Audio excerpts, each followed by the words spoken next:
आज का जो टॉपिक है वो है घर्षण। तो घर्षण वास्तव में क्या होता है और दैनिक जीवन में इसका क्या इंपॉर्टेंस है, इसे हम जानने की कोशिश करेंगे। तो घर्षण क्या होता है? जब कोई वस्तु या कोई पिंड दूसरे पिंड के ऊपर फिसलता है या फिसलने का प्रयास करता है, गति करता है या गति करने का प्रयास करता है, तो उन दोनों पिंडों के मध्य एक गति विरोधी बल कार्य करता है और इस गति विरोधी बल का नाम है घर्षण। अगर आप इस डस्टर को ले और इस डस्टर के ऊपर दूसरा डस्टर को रखे और इसे इधर खींचे, तो आपको अनुभव होगा कि कुछ बल लग रहा है। वास्तव में इन दोनों पृष्ठों के मध्य एक गति विरोधी बल कार्य करता है। यदि आप जमीन पर एक बॉल को ले और जमीन पर उस बॉल को लुढ़का दें, तो आप देखेंगे कि कुछ दूरी जाने के बाद वो रुक जाती है। वास्तव में जब बॉल सामने की ओर जाती है तो उसकी विपरीत दिशा में एक गति विरोधी बल कार्य करता है और इस गति विरोधी बल का नाम है घर्षण बल। यदि यहाँ पर मान लीजिए टेबल है या कोई पृष्ठ है या जमीन है, इसका सरफेस है, और यहाँ पर कोई वस्तु रखी हुई है और इधर से आप जो है बाह्य बल लगाकर खींचते हैं, तो उस समय उसके विपरीत दिशा में एक बल कार्य करने लगता है जिसे घर्षण बल या फ्रिक्शनल फोर्स के नाम से जानते हैं। घर्षण बल वास्तव में घर्षण जो होता है, दो सरफेस के बीच में एक इंटरलॉकिंग होता है। अपने को जब भी हम किसी सरफेस को ऐसे छूते हैं तो अपने को लगता है कि स्मूथ है, यानी चिकनाहट लगता है। किसी सरफेस को हम छूते हैं तो खुरदुरा अपने को अनुभव होता है। वास्तव में ये खुरदुरापन जो है वो घर्षण के कारण अपने को अनुभव होता है। दो पृष्ठ अगर हम देखें, कोई भी पृष्ठ हो, उसके बीच जो है अनइवननेस, मतलब एक स्मूथनेस ना होकर के इस प्रकार के होता है, और ये दो पृष्ठों के बीच में जो है इंटरलॉकिंग होता है। इंटरलॉकिंग मतलब ऐसे खांचा होता है और खांचा के बीच में एक दूसरे से लॉक हो जाता है, और इसी के कारण क्या होता है? घर्षण होता है। इस पृथ्वी पर, इस पूरे ब्रह्मांड में कोई भी सरफेस नहीं है, कोई भी पृष्ठ नहीं है जो घर्षण रहित है, यानी कुछ ना कुछ घर्षण उसमें अवश्य होगा। हो सकता है घर्षण कम हो सकता है घर्षण ज्यादा हो। लेकिन यहाँ पर जो घर्षण है दो प्रकार के हो सकते हैं। पहला होता है स्थैतिक घर्षण। स्थैतिक घर्षण, यहाँ पर देखिए, आपने बल लगाया, लेकिन बल लगाने के बाद भी ये वस्तु गतिशील अवस्था में नहीं है, तो इस समय घर्षण बल इधर लग रहा है, वस्तु स्थिर है, तो स्थिर होने के कारण यहाँ पर स्थैतिक घर्षण बल कार्य करता है। स्थैतिक घर्षण, इस समय यहाँ पर जो वस्तु होती है उसकी भार mg, अगर इसके द्रव्यमान m है तो भार mg जो है नीचे की ओर क्रियाशील होता है। यहाँ पर अभिलंब प्रतिक्रिया R, या किसी बुक में n दिया होगा, अभिलंब प्रतिक्रिया बल ऊपर की ओर होता है। यहाँ पर देखिए, यहाँ पर जो R है, अभिलंब प्रतिक्रिया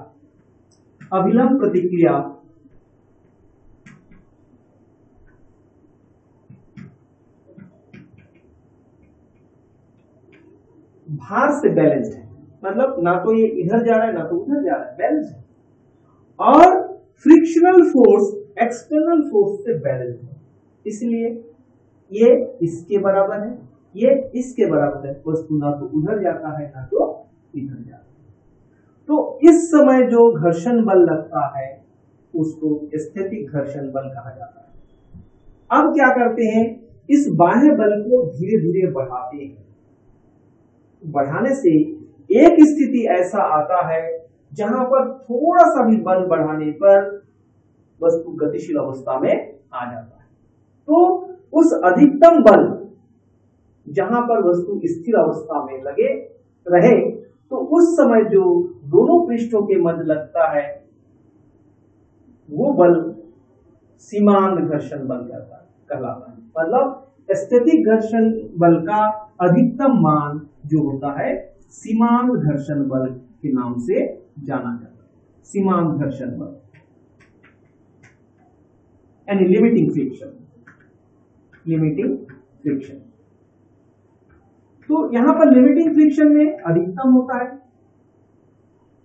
स्थैतिक घर्षण का अधिकतम मान क्या हो गया, लिमिटिंग फ्रिक्शन। अब यदि हम बल को बढ़ा दें और बढ़ाएं, मान लीजिए उसी पृष्ठ पर बल को और बढ़ा दें, मान लीजिए यहां पर जो हम बल लगा रहे हैं F, और यहां पर फ्रिक्शनल फोर्स F, यहां पर भार mg, और यहां पर नॉर्मल रिएक्शन R या N है। यदि F का मान किससे ग्रेटर हो, F से ग्रेटर, तो उस समय वस्तु जो है इधर गति करने लगता है, और जब गति करने लगता है तो उस समय जो फ्रिक्शन होता है उसको कहते हैं Fk, फ्रिक्शनल फोर्स काइनेटिक। यहां पर आप के मतलब काइनेटिक हुआ, यानी इसे कहते हैं गतिक घर्षण। तो यहां पर शब्द देखिए, गति के कारण जो घर्षण होता है उसे कहते हैं गतिक घर्षण। अब गतिक घर्षण दो प्रकार से हो सकते हैं कि वस्तु रोल करते हुए आगे बढ़े, यानी घूर्णन करते हुए आगे बढ़े, बेलन करते हुए आगे बढ़े, तो उसको बेलन घर्षण या रोलिंग फ्रिक्शन कहते हैं। यदि वो स्लाइड हो रहा है, फिसल रहा है, तो उसे सर्पी घर्षण कहते हैं। तो गति घर्षण फिर से दो प्रकार के हो सकते हैं। क्या क्या, जैसे यहाँ पर देखिए एक डस्टर के ऊपर फिसल रहा है, यहाँ पर फिसल रहा है, तो कौन सा घर्षण हुआ, इन दोनों पृष्ठ के बीच में सर्पी घर्षण। यदि ये डस्टर इस प्रकार रोल होते हुए आगे बढ़े, इसको क्या बोलेंगे, रोलिंग फ्रिक्शन। देखिए रोलिंग फ्रिक्शन का जो मान होता है वो कम होता है। आप देखेंगे जो बाइसिकल है, हमारे साइकिल है, उसमें जो पहिया है वो पहिया और रोड के बीच में रोलिंग फ्रिक्शन होता है।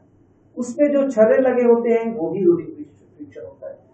एक बॉल जब जमीन पर लुढ़कते हुए आगे बढ़ता है तो भी रोलिंग फ्रिक्शन होता है, ठीक। लेकिन हम डस्टर से जब इसको मिटा रहे थे तो इस पर जो फ्रिक्शन लगा वो क्या होगा, स्लाइडिंग फ्रिक्शन। वो स्लाइड हो रहा है, फिसल रहा है उसके पृष्ठ पर। केवल एक ही पृष्ठ जब उस पर संपर्क में आता है तो वो स्लाइडिंग फ्रिक्शन होता है। तो फ्रिक्शन से कुछ नियम है, फ्रिक्शन के कुछ नियम है। नियम चाहे स्थैतिक फ्रिक्शन हो, स्थैतिक घर्षण बल हो या गतिक घर्षण हो, दोनों के लिए नियम है कुछ। तो स्थैतिक घर्षण या सीमांत घर्षण के जो नियम है कि स्थैतिक घर्षण सदैव गति का विरोध करता है। देखिए बल उधर लगा है, उसके विपरीत दिशा में ये गति का विरोध करता है। यहां पर अगर इसके नियम देखें, यहां पर भी गति की घर्षण गति का विरोध करता है। अगर गति इधर हो रहा है तो उसका जो दिशा होगी गति घर्षण की दिशा इधर, यानी गति का विरोध करता है।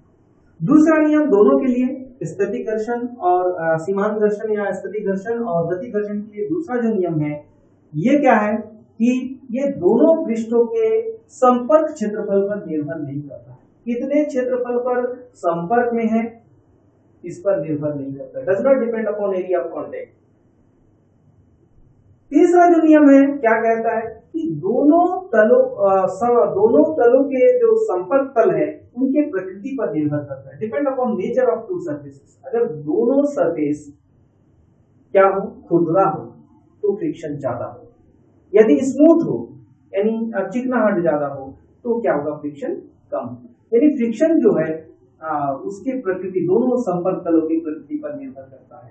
फिर चौथा नियम जो है इसमें अगर इसमें देखें तो चौथा नियम थोड़ा सा अलग है कि जो गतिक घर्षण अभिलंब प्रतिक्रिया के समानुपाती होता है। एफएस समानुपाती आर। एफएस क्या है? अभिलंब प्रतिक्रिया है। एफएस स्थैतिक घर्षण है, आर जो है अभिलंब प्रतिक्रिया के समानुपाती। यदि हम इस समानुपाती को हटाते हैं तो FS is equal to mu S R, जहां म्यू एस जो है स्थैतिक घर्षण गुणांक के नाम से जाना जाता है। ये जो म्यू एस है ये एक समानुपातिक नियतांक है, समानुपातिक नियतांक है और इसे स्थैतिक घर्षण गुणांक कहते हैं। स्थैतिक घर्षण गुणांक या सीमांत घर्षण गुणांक, किसी किसी बुक में दिया होगा सीमांत घर्षण गुणांक। ठीक, तो mu S is equal to क्या हो जाएगा? F S by R. F S by R, या आर का वैल्यू आप लिख सकते हैं एम जी। यहां पर आर का वैल्यू क्या है? एम जी।